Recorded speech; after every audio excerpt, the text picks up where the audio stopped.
As you guys may know, MIP Streaming is finally back with an escape from Tarkov. I tested this setting way back in February, and now that it's back with some new updated features, I decided to take a look, do some testing, and give you guys my results and my recommendations. If you guys remember from that previous video, MIP Streaming in short is a method of texture streaming that allows your PC to offload higher quality textures from your VRAM so that you're using less of it. This may make your CPU usage a bit higher, but this will drastically reduce your VRAM usage, and I confirmed it still does. And it reduces the usage of VRAM through loading in lower quality textures first, and then upping the quality as soon as it can. This may make things look blurry at first, but the other textures will quickly load in after. And this saves you a lot of space as far as VRAM goes. To control the speed at which these textures load in, BSG added these two settings here to help us control how fast these new textures load in while using MIP Streaming. Let's go over those now. First off, we have MIP Streaming buffer size. As you guys can read from the description of it, it's the amount of RAM that is allocated for loading textures to a given quality. So the higher number you pick here, the faster the loading of all your textures will be in RAID. However, you need to make sure that your disk, aka your storage device, is able to handle that load. Just future me coming in here really quick, I think I know what exactly it is that this buffer size is talking about. I did a little bit more research, and in the Unity documentation there's a section talking about memory budget, which determines the amount of memory Unity uses for textures. And I think that memory budget with MIP Streaming is what this is talking about.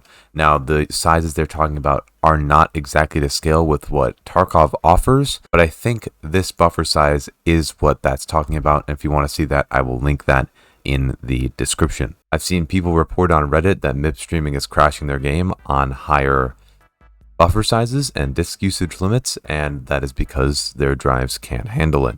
So when you're testing this, if you do get a crash, lower this buffer size down. When I run MIP Streaming buffer size, I set it to 64 because my game can handle it and my system can handle it. If you can't handle it, dial it down. The default setting of 32 shouldn't cause your game any hardship, so go with that first and test it in an offline RAID. The one thing I'm very confused about with this setting is what unit this buffer size is in. Pretty sure it's megabytes at this point, because it's the buffer size that would make sense, but it would really help if they actually included the units with this stuff. So to recap, run the stock buffer size of 32 first, and if you notice that textures are popping in or you need a bit more speed and less stutter, then try upping it just a bit, but make sure your drive can handle it first. So test it in an offline RAID. So disk usage limit for MIP Streaming has the same sort of effect, at least that's what they tell you. The higher number you put, the faster the speed of loading textures will be. If you have something that can keep up with the speed of 1 gigabit per second transfer, then having this all the way up shouldn't affect you in any way. I am almost certain this is megabytes here for the disk usage limit, and if it's not, I'm going to jump off a bridge, but I'm pretty sure it is. Know what setting you can set for this. I'd advise looking up the speed of your main drive or whatever drive you have Tarkov on, and making sure that the transfer speeds are up to par with this. My drive is, I'm pretty sure if you're running Tarkov on an SSD, your transfer speed should be good enough for maxing this out as well.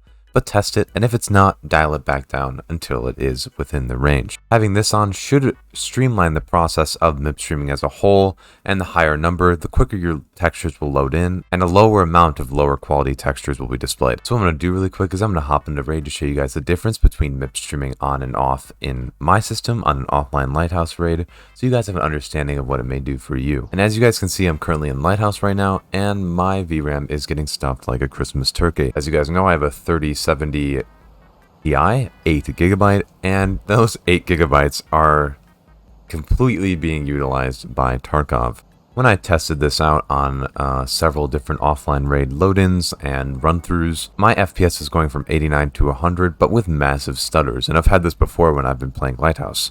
Because I like to run higher-end settings, my VRAM gets maxed out and shit goes south. My RAM usage was staying around 1400 with a max of 14.5. The only reason it's about a gigabyte higher right now is because of my recording software in the background. Without MIP Streaming, the load time was about 51 seconds. I tested it 3 times over, and that was the average loading time. It was within a variance of about a second or two, so not much margin of error. And overall, I would say this isn't is not an enjoyable experience, especially since once you get into online raid, that shit's gonna go south really quick due to the AI and other people on the map doing other things, because that has a deficit to your performance as well. But now that we've walked around here for a little bit, let's hop into MIP streaming with the settings I had listed before, and I'll show you the difference I have. Okay, now we're back at the same spot, and our VRAM usage has dropped by a fourth. We're now at 6 gigabytes VRAM usage. The lowest I ever saw was around 5,700, which is kind of crazy when you think about it. Over 2 gigabyte VRAM decrease. That would allow me to pump up the settings even more in here if I wanted to. And overall, this is just a really good setting. I have noticed barely any stuttering with MIP streaming enabled. I've only noticed it once or twice, maybe. Whereas since I had a VRAM limit before, I was experiencing stutters a lot more frequently, especially when running into like densely packed areas like the chalet over there. That definitely killed my VRAM usage. But with this, not only do we get 2 gigabytes of VRAM less, but we're also getting about a gigabyte's worth of RAM also cut off of the equation. To top all that off, we also had a 7-second decrease in our loading times, which doesn't seem like much, but for an online raid, you may be able to get in a little bit quicker and save yourself some time with that as well, which is really nice. Now for the age-old question, who should use MIP streaming? The answer is kind of simple, but it's also a little bit complicated. You should generally use MIP streaming if your RAM or VRAM is capping out when you're playing Escape from Tarkov. Doing this will drastically reduce the amount of stutters that you're having within the game and definitely improve your performance, as long as you have the settings right and you test them out in an offline raid. However, the one time I would not recommend using MIP streaming is if you're on a heavy CPU bottleneck, because MIP streaming offloads some of the processes that would normally go on the GPU to the CPU. So if you're in that instance, then maybe it wouldn't be a good idea to turn this setting on, as you might experience even more stutters from doing so. Generally, if you have an Nvidia GPU, I would definitely recommend checking this out, because Nvidia GPUs almost always come with less VRAM than their AMD counterparts, because fuck us, I guess. If you're an AMD user and you have like a 6700 XT, a 6800, something like that, and you've got a lot of VRAM to boot, then you probably won't need this setting unless you're having trouble with your RAM while you're playing. I would recommend pretty much anybody though to at least try this setting out and see if it helps you guys cut down that VRAM usage and cut down that RAM usage, because cutting it down may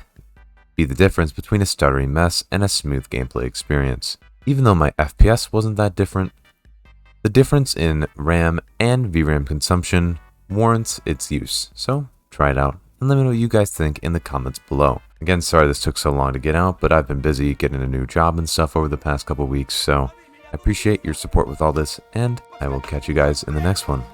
This is Clem, blocking out. Later.